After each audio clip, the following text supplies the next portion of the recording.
Hey, good evening, everybody. This is A.L. Johnson with What's Up Kansas City. Thanks for tuning in. So, What's Up Kansas City has been a trusted source for news and information that's of concern to the Black community for the past 10 years. So, tonight we're introducing a new show on our network entitled The State of Our City, where you're going to hear open, honest, constructive, and sometimes even controversial conversations about what's going on in our neighborhoods and our cities at large. This show is being brought to you by the one and only Mr. Darryl Forte, and tonight we also have the founder of Cascade Media Group, Mr. Carlos Nelson, who's joining the conversation as well.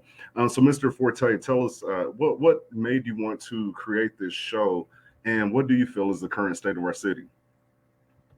I've seen things over the last 37 years since I joined law enforcement in August of 1985.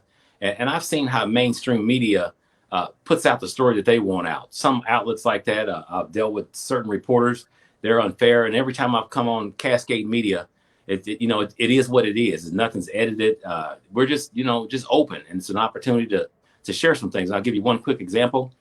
Several weeks ago, the legislature, Jackson County legislature, paid out $400,000, over $400,000 to two people that made allegations against the sheriff's office. There was no against the Jackson County Detention Center. I'm sorry. There was no investigation done. There was no questions asked of me, of any other administrator at the sheriff's office or the detention center, and that didn't get out in the media.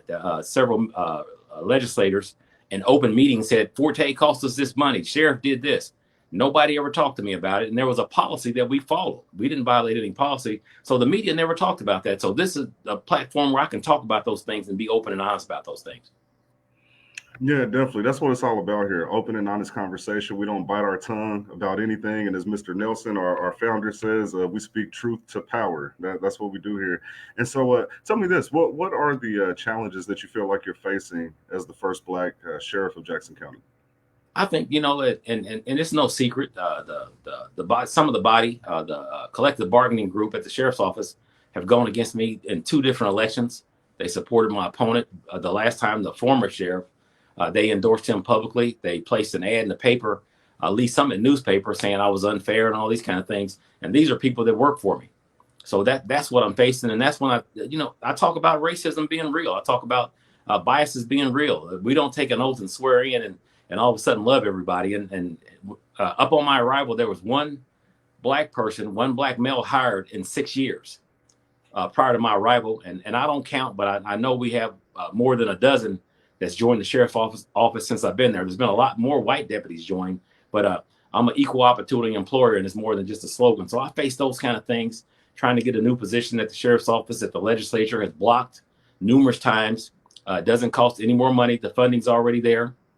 HR has approved the job description, and they keep turning it down because they want me to do some other things. I got a piece of paper the other day saying if I would add this to the ordinance, and it said something, and I'm paraphrasing, if I would give the undersheriff the day-to-day operations of the sheriff's office and have the commanders report to the undersheriff, a legislature told me we probably can get that passed if you do that. If you add that in the ordinance, we can do that. And I'm asking for a charter change. That's all I'm asking for. The money's there. HR has approved the job description. But those are the kind of things I fight. And, those are the kind of things I fight on a regular basis. And I got another plan. If this doesn't come through, I got two plans. So we're going to do what we need to do in order to move the organization forward and keep our community safe.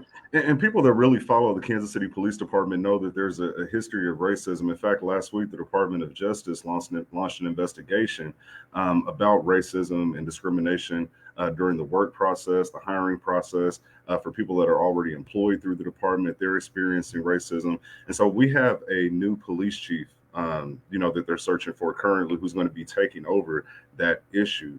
How important is this next sheriff election going to be? And what concerns do you have? What should the people of Kansas City be thinking about or doing? Well, I would just ask the residents of Kansas City, just be open and be patient. There's not a single person around anywhere that's going to come in and change this thing overnight. The Kansas City, Missouri Police Department has had issues. Again, I was exposed 37 years ago. And I'll give you a couple quick examples that I can talk about. I had a sergeant to tell me at the station that used to be at Linwood and Truce on the corner that 4 people in a car in a car is a good car check. I watched a sergeant and a K9 handler that was about to let a dog attack someone that was under the car that they had been chasing. And I told the guy, hey, come out. And they said, why'd you do that? I said, because I know you're going to send the dog under. I can give you numerous examples. I called a deputy chief going to my office when I was a deputy chief on a Saturday morning. He didn't know I was coming in. And these are people that are sworn to protect and serve. And these are what they do and have done in front of me. And I can give you probably 10 or 15 quick examples about we have issues. If you talk to people of color on the police department, they will tell you, one-on-one, they're not going to say anything publicly most because there's repercussions. And I was told over and over to be quiet. So many different things I can tell you about. I don't want to take up all the time doing that, but if anybody want to contact me personally, and hopefully the Department of Justice will contact me, I can give them some specific examples. I was cursed at by a deputy chief and walked out of his office, and everybody told me, be careful because he's going to get you. He'll ruin your career. And this is a guy that's making decisions for people that work there. I can give you I talked to a chief before and said he stopped the sergeant's list where a black guy didn't make it because they didn't want a female before him to make it. This is what a chief told me personally when I was having lunch with him after he had retired. And that was years, he was years ago, no former chief, recent former chief, I should say. But those are things I'm talking about. Mm-hmm. Now, for those of you that are unaware, the man below us, Mr. Carlos Nelson, he started What's Up Kansas City 10 years ago, Cascade Media Group. He's been a powerful voice in our community. He's interviewed everybody that you can think of, including the mayor himself. And so, Mr. Nelson, when you hear these things about the police department and from your experience and having these conversations, what are your thoughts? Well, because my brother-in-law, one of my brother-in-laws is retired off the police department, Ron Harden, and my deceased brother-in-law, Leon Harden, he was on the crime commission. And I'm pretty familiar with what's going on, but this is what I would have our audience look at. When you have some of the highest law officials in the country lying to the Congress about issues that have taken place on January 6th, if they will lie, if the FBI and these top agencies will lie under oath, that should tell you a whole lot about the local situation. And the police have this blue line, this thin blue line. And all police are not bad, but a few bad ones can put the rap on everyone. I'm going to close with this, that we have to learn to cooperate, and we have to enlist into these organizations, but they have to change. And I think the Police Commission Board, as these commissioners, you have 2 black commissioners and you have 3 white commissioners. And since I've been in Kansas City, they always put a black commissioner as the head, but it takes a vote. And all the time, the 3 white votes go together, where no matter what is on the agenda, they can't pass anything. But from the public's perception, oh, we got a black commissioner that's heading the board and blah, blah, blah. But that does not mean anything if the votes that decide how the department works, where the money is being spent, and all these things, we don't have no power. And as the sheriff said, he has not been able to get his message out. Mr. Forte, would you like to expound on that at all? Yes, I just want to throw this out there. I want to share this with everyone too. We have, most police officers are dedicated professional servants. And I've said this over and over, this trite expression is probably been worn out, but most is not good enough. How many people would sign up to fly in airlines where they were advertising 80% of their pilots were trained and could fly? In law enforcement, 100% of us need to do what's right. And I think people like me and other people Regardless of how long they've been in the law enforcement, they need to stand up when they see something because it's bigger than man. And I know that's what people worry about: getting promoted, getting transferred, losing their job. But you have to remember it's bigger than man. And me, coming up in Kansas City, Jackson County, my entire life, I've never been afraid of man. I was taught that. My mom told me when I was a kid, nobody can beat you at being you. And my grandmother said, pray about it and don't worry about man, don't please man. And that stuck with me. So don't worry about man. You're going to be okay. They don't decide when you eat and how much you eat and where you live and all that.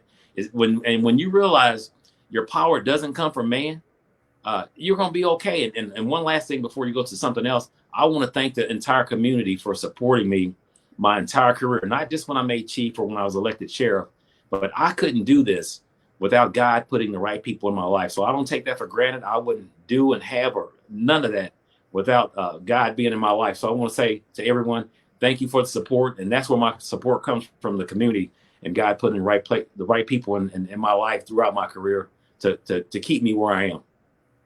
That's awesome. That's awesome. And we appreciate you serving in the way that you have. So we're at an interesting time. We've got the general elections coming up. As Mr. Nelson brought up about January 6th and Donald Trump and all of that. And we have this narrative about defund the police. And so as a sheriff, I'd just like to hear your perspective on that entire movement. Is it valid? Does it make sense? How should we be looking at that? And when I use the word defund or hear the word, I think of redirect funding.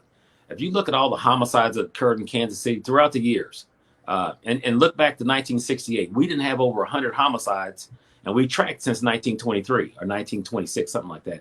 We didn't have over 100 homicides until after 1968. So that told me something when I was a sergeant in the homicide unit, looking at the numbers, that's when the public stopped trusting, or the people of color in the public stopped trusting the law enforcement.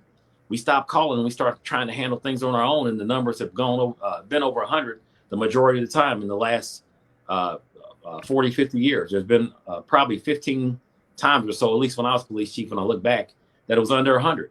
So there's a lot of things that we need to do differently, and redirecting funding is something that I think we need to do, because what we've been doing is not working. It's not working. So I'm not saying take all the money from the police department or take any money. I'm saying redirect it. We need social services. We need mental health services. We need a whole lot of other things, better education, parenting skill development, conflict resolution skills. The police department doesn't do that, and that's okay. But we have to have some funding for some other things, because again, what we're looking at and what we've done over and over is not working. It's not working. And the people making the decisions, sometimes they've never been out there listening to a family member cry or friends cry. They sit in the office, and I'm not knocking them. I'm just telling you the truth. They don't understand the pain that people feel. In 2016, I calculated I had been over 800 homicides in 2016, over 800 throughout my career that I could calculate, not the ones here and there when I was an officer or anything, but when I made sergeant, captain, major, and all that. So when you go out there and you feel the pain of the family, and I can't feel it as deeply as they do, but that's why I still go, so I don't lose that connection and let people know I care. So even when we have an incident in the community, I don't just pop up and show my face when there's a civil unrest downtown and they say, well, we hadn't seen Darryl in years. I think we have to keep developing and nurturing those relationships, and that's important. But when you're talking about defunding the police, I think it's defunding as redirecting funds, and sometimes depending on where you're redirecting the funds, that's beneficial. I think it's first of all, it should be permissible and it should be beneficial. Now, with you having the so you have the behind the scenes view of all this, and so when you say redirect funds, is there a situation where both can exist? Does the funding need to be increased, or in your opinion, or is the department getting enough funds that it can be redirected, and then all of the services that we need, such as emergency services, short time frames for police to get to certain situations, are those able to exist at the same time? Absolutely. And I think when you talk about redirecting, you're really not taking anything away from the police department. Again, it's redirecting, and you're doing some things that might reduce the call load. It might, and when you talk about liability, it might reduce the number of lawsuits when you do something differently. But we have to look at a different approach, because we've been doing this thing at least 37 years, and it hasn't worked. What other company can do something for 37 years and nobody call for the ousting of the head or mass protest or something? And the protest, and this is what the police department does. And I'm just being real. it's not a whole lot you can do to a police department. You can make a lot of noise and say, I don't like the chief, I don't like so-and-so, but it's not a whole lot you can do to make them change. And I think, and you know, the George Floyd incident, some other incidents throughout the years, we want to have a meeting then, you know, but how many meetings are we having now? How many times do you see the head of the organizations now all over the country? I'm not just talking about Kansas City, but until there's a protest, now we want to have movie night. Now we want to have little gatherings in the park and we want to give out ice cream. We need to be doing those things before there's an incident, because we know there are going to be some more, whether it's real or perceived negative incident on everybody's part. There's going to be some more things that happen. So we need to be building those relationships, and we can always use more money in law enforcement, but we have to do the right thing with it. And we're not the only entity in the county or city. There's other entities that need money also. Thank you. Thank you. Before we go on to the next question, I do want to recognize our audience. We have some people that are watching live and they've been commenting. They're very engaged with the conversation. And so first off, we want to say that we appreciate you. Also, make sure that you take a second to visit whatsupkansascity.net so that you can stay abreast of everything that we've got going on. Join our newsletter. It goes out every week and it'll keep you hip to what's going on in Kansas City. Marcus Busey, thank you for tuning in. Dinner and Dialogue, Lauren Jones, Christina Johnson, Melvin Lamont Brown, all of you, thanks for tuning in. Dinner and Dialogue, his name is Andrew Boykin. He has a comment that I just want to put here really quick and we'll get to our next question. He said that I wish we would come together as an affected people and identify our mental pain, also known as mental blight. Our suggested argument would identify how these same and similar issues raised and supported by Mr. Forte add to our depression, anxiety, anger, frustration, hopelessness, and despair, which we suffer and unintentionally pass on to our next generation, and so on. Friday Hall, she commented, life insurance on Black families and insurance payouts will change the focus. I could definitely see that as a life insurance agent, so I understand where you're coming from there. Mr. Mayor, our next question. When it comes to Mayor Lucas and this lawsuit and everything that's going on with that, what are your general thoughts? What should we be concerned about? What can we do? You know, I haven't talked to him personally, but I've watched him on television since August. But I think when he filed the lawsuit, I understand his frustration because people are looking at the mayor saying, "Mayor, what are you going to do? What are you going to do?" So it's very frustrating for all of us. So I understand his frustration, and I don't know what's going to happen as a result of this, but I do know the legislature did say the mayor was right when he filed the lawsuit that it was unconstitutional the way it was done, because they can't interfere like they did. So I think on the ballot next month, there's a amendment where Kansas City will be different. I don't know the exact language of the amendment, but when the mayor filed that lawsuit, the legislature did say that they were in violation. So now they're trying to get around it another way. So I applaud the mayor for trying to do something different. Nobody knows what it's like to sit in the mayor's spot or police chief or sheriff's spot until you're there and everybody's pulling on you. So I think he's doing a great job with what he has to deal with. I love it. I love it. Mr. Nelson, did you have anything you wanted to add to that part of the corporate conversation? No. What I want to add to the conversation might not necessarily be with this law enforcement. The two things we talk about at this company, what gives our community power is if we vote as a block and we practice group economics. And those two things will give us all the power that we need. And all I want is point to our audience, why hasn't that happened? And we have politicians that are supposed to be representing us to achieve some goals. And those are two simple goals that we can achieve by if we step back from the political scene and let the majority community duke it out on any issue, and then we throw our block vote to the parties that are going to pay attention to our needs, we'll do much better. And what I want to know, those are two simple concepts, and the people that we elect to carry those concepts out, it has not happened in 3 or 4 decades. And I think that is an important part of this conversation as it relates to law enforcement, because politics control the laws, and the laws put law enforcement in action. And most of the laws are not favorable to disenfranchising people of color. And so when the people that are representing us locally and nationally are not really representing us, you have this vicious cycle. And for Sheriff Forte is still a young man, and it's very frustrating across the board, not just with the police departments, across the board in Black life. The opportunities are not there, and we get in these positions where it looks like we have power, but the systemic racism within the system, and I will say specifically because we're talking about law enforcement and in the military, and you just can't close a blind eye to that. But major media, as you opened up with this, major media is really not going to cover that on a consistent basis. And so, hence, communications like ours controls minds. And we need to be using our communications network in a strategic way, in a way that can achieve the two goals that I just said: block voting and group economics. Absolutely. Can I share one thing? Yes, sir. I've learned a lot from County Executive Frank White. When I came on as sheriff, I was appointed initially and then had to run twice. I saw what he had to go through as the first Black county executive. Every time he said, let's go left, which was the right ethical thing to do, the legislature, the majority decided they want to go right just to be an impediment to him. So I've learned a lot from him. I thought I was prepared when I became sheriff about political things, but the Jackson County political scene is totally different. Like I said, I'm fighting getting this other position that's already funded. And this position I talked about, we need to do a better job of threat assessments at our schools, at our games, and just a lot of things, you know, with these kids going to schools with guns.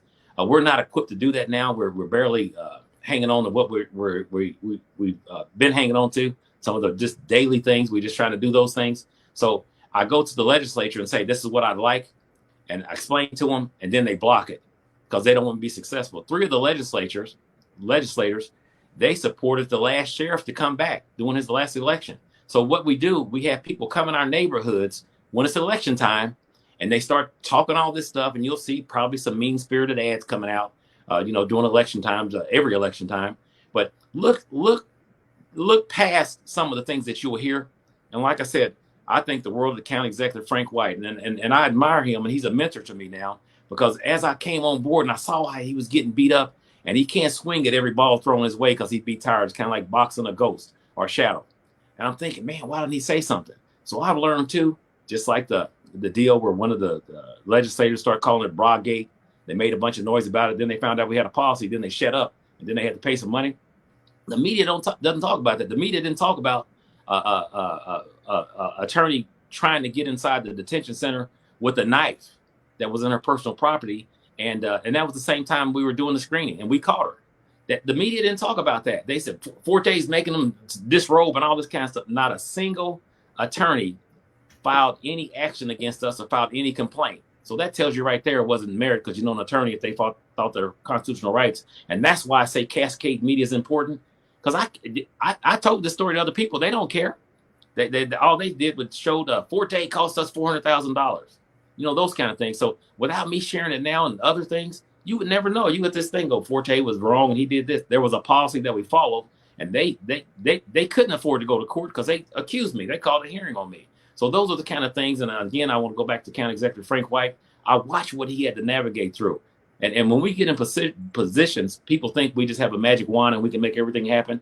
Like I said, I'm fighting for that one position. And that's their way of kind of paying me back, not letting me have it, because I wouldn't. We had people in the county that can go to the sheriff's office 24 hours a day and they weren't in law enforcement. I stopped a lot of things. And people don't like that when you come in for change, when you come in and you institute change. So I just want y'all to know, when people start coming in our community saying, hey, do this for me and I care about you. These people don't care. If you hadn't heard from them before now, they don't care. They're just trying to get votes and things like that. So I can't tell you who to vote for, but educate yourself about the issues, and don't just believe what's in the front page of the paper or leading on the other news. Cascade Media, again, I say this because it's the truth. You don't edit for content or none of that. Just whatever it is, and I appreciate that. because now we have a place we can tell our story, and hopefully we can get some other minority outlets to do the same thing on a continuous basis. Listen, you guys heard it here. We got 5 minutes left, and so there's a couple things that I want to share really quick.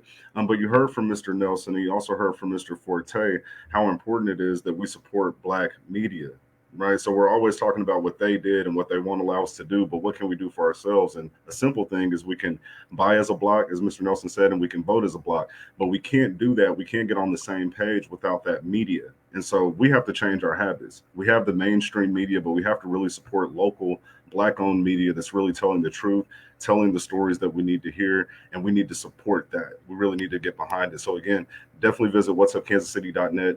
Join the newsletter. There's a lot of good information in there. But before we leave, there's one question that I like to ask people. And Mr. Forte, this is our first time on the live stream together, and so I want to ask you this, and I won't ask you this every week, but a genie's lamp falls from the sky, falls right in your lap, you rub it, you get 3 wishes for the Black community here in Kansas City. What would those 3 wishes be? We come together, we come together, we come together. Because if we come together, we can do anything. We have to come together, not be divided by certain issues. We have to talk about some things. And to me, let's be honest when we talk about them. You know, and I think we're all hurting in different ways. We care about our community, but if we come together, we can conquer and we can do what we need to do. And we don't have to depend on everybody else. We don't have to depend on everybody else. If we come together and really come together and really mean it and care about one another and be brothers and sisters, it's nothing. We're unstoppable. It's nothing we can't do. But we're fragmented oftentimes, and sometimes people want us to be fragmented for a number of reasons. Got it. We got a question from the audience I feel is important. We got about 3 minutes here, and so I just want to see if we can get a quick answer on this question here. It says, is there constitutional language that addresses what could possibly be raised as a direct and continual pattern of failed protection towards identified community of affected citizens? And if this constitutional argument is not currently known, can we find it? Are either of you able to take that question? Yeah, I just say this. I don't know. But, you know, when you ask questions like that, which is a good question, 10 powerful words. If it is to be, it is up to me. I've read that back when I was in junior high school or so. If it is to be, it is up to me. So do some research and find out. You know, let's not wait for other people to come to ask the question. Ask the question and somebody might have the answer. But we have to step up and do something. We can't wait for everyone else that they're going to do this over here and they're going to do. We have to step up and we can do it together. You know, we can do it together. We can put our collective brains together and resources, and we can make a difference. We can make a difference like some others have in the world if we come together and work together. Yes, sir. Yes, sir. Mr. Forte, before we get off, can you tell people how to get in contact with you if they have any questions or concerns? You can call me anytime, except don't call me if you're on a traffic stop and you're trying to use my name. But you can call me at 816-492-1076. 816-492-1076 and put it in your phone. And if you have a question about law enforcement related matters, of course, I can't give you any legal information. But again, call me and keep it in your phone. If you have a question about law enforcement, if you have something after the day, you want to call me later on, call me and I'll call you back.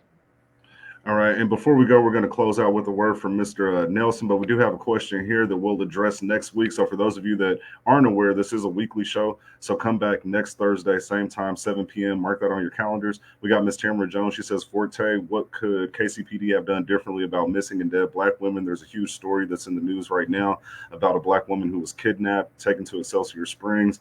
And it sounds like there were some things that were ignored as far as, missing women in the Kansas City area. And so we'll address that on next week. Thanks for bringing that out. Mr. Nelson, any final words from you? My final words is a message to our Black leadership that we're going to be looking at them. As I said, the problem is block voting and group economics.